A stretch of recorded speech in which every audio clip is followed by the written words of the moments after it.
الحمدللہ وحدہ لا شریک لہ والصلاۃ والسلام علی من لا نبی بعد۔ پارہ نمبر 21۔ اللہ تعالیٰ نے پارہ نمبر 21 کے آغاز میں تو یہ فرمایا قرآن کریم کی تلاوت کرو، نماز کی پابندی کرو، بطور خاص ان دو چیزوں کا حکم دیا گیا ہے۔ پھر آگے حضور اکرم صلی اللہ علیہ وسلم کی صداقت پر ایک کیسی عجیب دلیل بیان فرمائی ہے کہ دیکھو یہ امی ہیں، انہوں نے دنیا میں کسی آدمی سے نہ پڑھنا سیکھا نہ لکھنا سیکھا، اور مضامین وہ بیان فرما رہے ہیں کہ جس پر بڑے بڑے اہل عقل اور پڑھے لکھے بھی دنگ رہ جاتے ہیں۔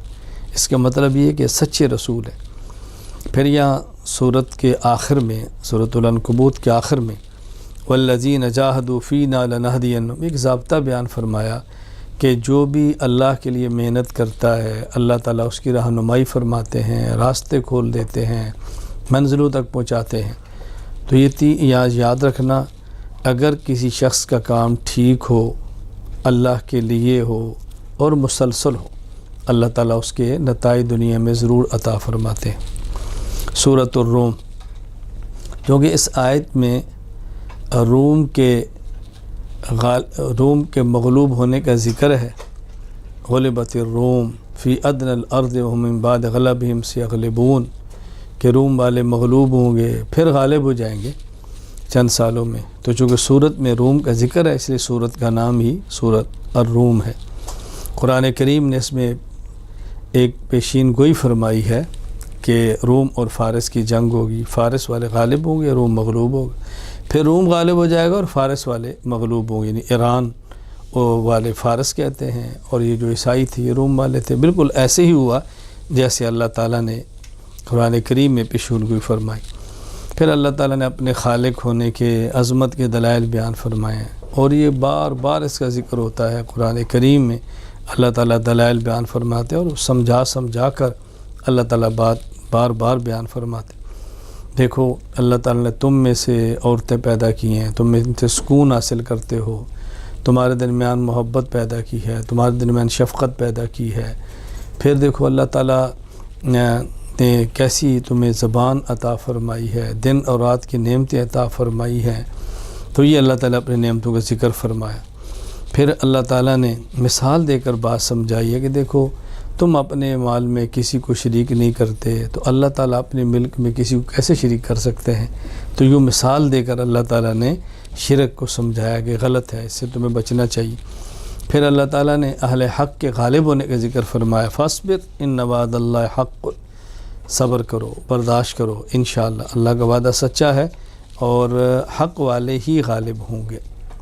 سورہ لقمان، چونکہ اس صورت میں اللہ تعالیٰ نے حضرت لقمان کا ذکر فرمایا، بیٹے کو وصیت فرمائی، اس کا ذکر فرمایا، اس لیے صورت کا نام ہی سورہ لقمان ہے۔ حضرت لقمان دانا تھے، حکیم تھے، اللہ کے ولی تھے، لیکن نبی نہیں تھے۔ حضرت لقمان نے اپنے بیٹے کو سمجھایا کہ بیٹا نمبر 1 شرک کبھی نہ کرنا، معمولی سے معمولی شرک بھی ہو قیامت کے دن وہ آئے گا، شرک کبھی نہ کرنا۔ بیٹا احکام کی پابندی کرنا، تکبر کبھی نہ کرنا، اکڑنا تو نے نہیں ہے، اپنے اخلاق کو ٹھیک رکھنا اور امر بالمعروف نہی عن المنکر کرنا، نیک بات کی ترغیب دینا، برے کاموں سے روکنا، اور اگر اس میں کوئی تجھے تکلیف آ جائے تو ڈٹ جانا، برداشت کرنا۔ یہ نہیں کہ ہلکی سی تکلیف ہے تم امر بالمعروف نہی عن المنکر چھوڑ دینا، ایسا کبھی نہ کرنا۔ اور والدین کا ادب کرنا، والدین کا احترام کرنا۔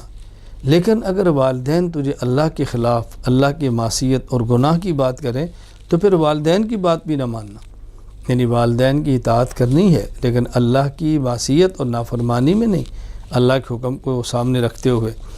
سورہ لقمان کے آخر میں اللہ تعالیٰ نے بطور خاص 5 ایسی باتوں کا ذکر فرمایا۔ ویسے تو عالم الغیب اللہ کی ذات ہے، لیکن سمجھانے کے لیے بات فرمائی۔ ذرا یہ دیکھو، ان اللہ عنده علم الساعہ، قیامت کے علم اللہ کے پاس ہے۔ وَيُنَزِّلُ الْغَيْثَ، بارشیں اللہ برساتے ہیں، کب برسانی ہے، کہاں برسانی ہے، اللہ ہی جانتے ہیں۔ اور رحم کے اندر کیا ہے اللہ ہی جانتے ہیں۔ دنیا والے تو تب بتائیں گے جب کوئی چیز بن جائے گی، ایک نطفہ ہوتا ہے رحم میں جاتا ہے، اللہ کے علم ہوتا ہے اس نے کل کو کیا بننا ہے اور کل کیا ہونا ہے اللہ جانتے ہیں۔ کس بندے کی موت کب اور کہاں ہونی ہے اللہ جانتے ہیں۔ بطور خاص 5 مغیبات کا اللہ نے ذکر فرمایا۔ مومن کا ایک عقیدہ ہے کہ عالم الغیب صرف اور صرف اللہ کی ذات ہے۔ اللہ اپنے پیغمبر کو بھی جتنا بتائیں پتہ چلتا ہے، باقی جتنا نہ بتائیں اس کا علم نبی کو بھی نہیں ہو سکتا۔ سورۃ السجدہ، اللہ تعالیٰ نے پہلے قرآن کریم کی حقانیت کو بیان فرمایا۔ ہاں، اس سورت میں چونکہ سجدہ کا ذکر ہے، سجدہ کرنے کا بھی ذکر ہے، اس لیے سورت کا نام ہی سورۃ السجدہ ہے۔ ابتدائی طور پہ قرآن کریم کی حقانیت بیان فرمائی کہ قرآن ایک ایسا ہے جس کے اندر کوئی شک نہیں ہے، کوئی شک نہیں، لا ریب اور لا شک کتاب ہے، اس لیے اس قرآن کریم کے اندر بھی شک نہ کرنا۔ اللہ تعالیٰ نے اس صورت میں بھی اپنی وحدانیت اور اپنی توحید کے اللہ نے دلائل بیان فرمائے۔ پھر اللہ تعالیٰ نے صورت میں مؤمنین، صالحین، ماننے والے اور مجرمین کا حال بیان فرمایا ہے کہ دیکھو مجرم قیامت کے دن سر کو جھکائے کھڑے ہوں گے، ذلت میں ہوں گے، آرزو کریں گے کاش ہم یہ جرم نہ کرتے، آج ہمیں یہ دن نہ دیکھنے پڑتے۔ پھر اللہ سے مانگیں گے اے اللہ میں واپس لوٹا دے، ہم دوبارہ ٹھیک ہو کر آ جائیں، مگر واپسی نہیں ہو سکتی۔ اور مومنین، اللہ اکبر، ان کی آنکھیں ٹھنڈی ہوں گی، اللہ کے مہمان ہوں گے، اللہ کی نعمتوں سے لذت اٹھائیں گے۔ اللہ ہمیں مجرمین کی فہرست سے نکالے، اللہ اپنے بندوں کی فہرست میں ہمیں اللہ تعالیٰ شامل فرمائے۔ اور مومنین کے خاص وصف یہ ہے، یہ رات کو بستر چھوڑ کے اللہ کی عبادت کرتے ہیں، سجدے کرتے ہیں، تہجد پڑھتے ہیں۔ مومن کی شان بیان کی ہے۔ اللہ تعالیٰ ہمیں ایمان والوں کی صفات عطا فرمائے، مجرمین کی گندی صفات سے محفوظ رکھے۔ سورۃ الاحزاب، احزاب حزب کے جمع احزاب کہتے ہیں لشکروں کو، چونکہ آگے غزوہ احزاب کا ذکر ہے کہ وہ غزوہ خندق جس میں مشرکین سارے گروہ اکٹھے کر کے لائے تھے اسلام اور مسلمانوں کو مٹانے کے لیے، لیکن اللہ نے اسلام کو بھی فتح دی، مسلمانوں کو فتح دی۔ تو چونکہ احزاب کا ذکر ہے اس لیے اس صورت کا نام ہی سورۃ الاحزاب ہے۔ یہاں ابتدائی طور پہ 2 باتیں اللہ تعالیٰ نے جو سمجھائیں ہیں وہ اچھی طرح سمجھ لیں۔ ایک تو یہ کہ ایک انسان کے دل میں 2 دل نہیں ہوتے، ایک دل ہوتا ہے، اس میں خیال 2 آتے ہیں۔ کبھی لوگ کہتے ہیں جی میرا ایک دل یہ کرتا ہے اور ایک دل یہ کرتا ہے، یوں نہیں، یوں کہ میرے دل میں ایک خیال یہ آتا ہے اور ایک خیال یہ آتا ہے۔ پھر آگے مسئلہ بیان فرمایا ہے کہ منہ بولا بیٹا، اس کو والد کے نام سے پکارو، اس کو منہ بولے بیٹے کو منہ بولے باپ کے نام سے نہ پکارو، منہ بولے بیٹے کو اصل والد کے نام سے پکارنا چاہیے، اصل والد کے نام سے لکھنا چاہیے۔ اسی طرح پھر یہاں پہ رسول اکرم صلی اللہ علیہ وسلم کی ازواج بیویوں کو امت کی مائیں فرمایا ہے، ہماری روحانی ماں ہیں۔ پیغمبر کی بیویاں مومنین کی روحانی مائیں ہیں، اور مومن جس قدر پیغمبر سے محبت کرتا ہے، اپنی جان سے بڑھ کے ترجیح دیتا ہے، جان سے زیادہ عزیز سمجھتا ہے، یہ مومن کی اللہ نے شان بیان فرمائی۔ اور یہاں بس خوب بیان فرمایا کہ دیکھو اچھی طرح بات سمجھ لو، غزوہ احزاب کتنا سخت تھا، اللہ نے مدد کی ہے۔ غزوہ خندق کتنا کٹھن تھا، اللہ نے مدد فرمائی ہے۔ آج بھی اگر احوال آ جائیں تو مومن کی نظر اللہ پہ ہونی چاہیے، اللہ تعالیٰ اس کی مدد فرماتے ہیں۔ پھر آخر میں یہ بات سمجھائی ہے کہ یہ بات اچھی طرح سمجھ لیں کہ مومن کے لیے اسوہ اور نمونہ پیغمبر کی ذات ہے۔ اور سورت کے آخر میں مسئلہ بیان فرما دیا، پیغمبر کی بیویوں کو حکم دیا، دنیا چاہتی ہو تو نبی کہہ رہے تو مجھ سے الگ ہو جاؤ، دین چاہتی ہو تو دنیا مشکلات تو آئیں گی۔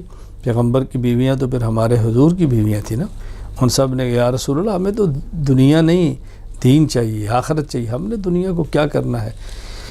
اللہ تعالیٰ نے یہ ایمان والوں کی شان بیان کی ہے۔ پھر پیغمبر کی بیویاں جو مومنین کی مائیں ہیں ان کی شان بیان کی ہے۔ اللہ تعالیٰ ہم سب کو رسول اکرم صلی اللہ علیہ وسلم اسوہ نمونہ بنا کر چلنے کی اور زندگی گزارنے کی توفیق عطا فرمائے۔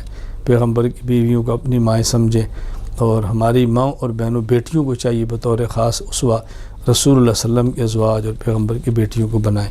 اللہ ہمیں عمل کی توفیق عطا فرمائے۔